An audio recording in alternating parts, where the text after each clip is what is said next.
اوس ګوره مفسرین په دا کې ډېر تفسیرونه کوي. ګوره که د الله خبره راله، که شریعت رالی، که د شریعت حکم رالی، که مثلا په دغه ځای کې به بیا ته خپلوي او قرابت نه کوي.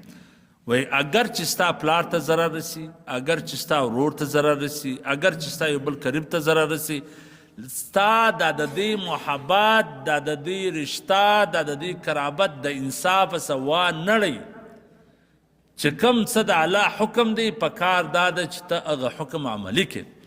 یعنی دا آیت دومره مفصل دی، دومره تفسیر لري چې اوس سړی به شروع چې په ګانټو باندې ختم چې زموږ په معاشره کې موږ څومره کارونه، څومره شریعت، څومره دین موږ د خلکو په خاطر پرېږدي.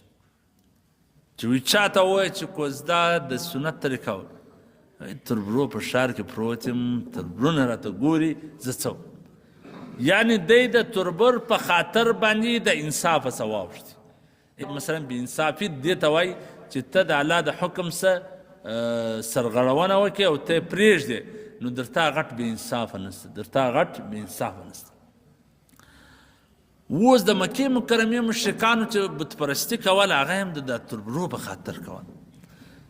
په قرآن کې الله فرمایي چې ودې ته به دې وویلې چې دا بتپرستي ته یې ولې کوئ؟ دوی به ویل یعنې دا زما تربر به څه وایي چې ماښام بتخانې له نه وې راغلی، پلانی به څه وایي. یعنې د دې نارې د وجې څخه ابو طالب بې ایمانه ولاړ. ابو طالب چې څومره قربانۍ پر نبي علیه صلات وسلام باندې ورکړي دي، څومره خوارۍ ورسره وړي دي، څومره تکلیفونه ورسره وړي دي، څومره بایکاټ چې د نبي علیه السلام څه سوی د ده سم سو.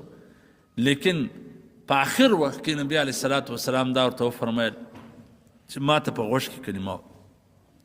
ده څه وویله چې دا زما تربرونه به څه وایي، دا به څه وایي. یعنې د تربرو د وجې څه دی بې ایمانه ولاړ، د تربرو د وجې څه بې ایمانه.